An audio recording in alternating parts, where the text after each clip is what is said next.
welcome to part 4 on my video series on how to make sopes.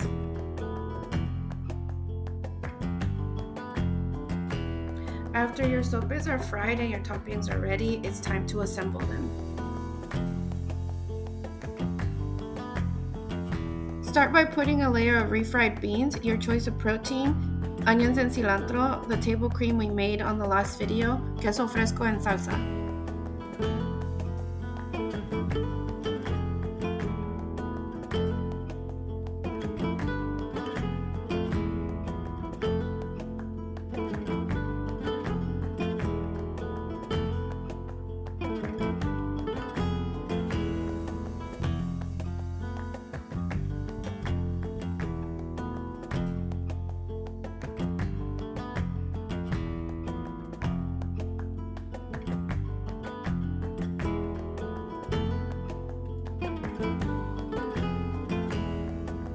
Here's the finished product, you guys. I hope you liked this video series on how to make sopes, and don't forget to like and subscribe.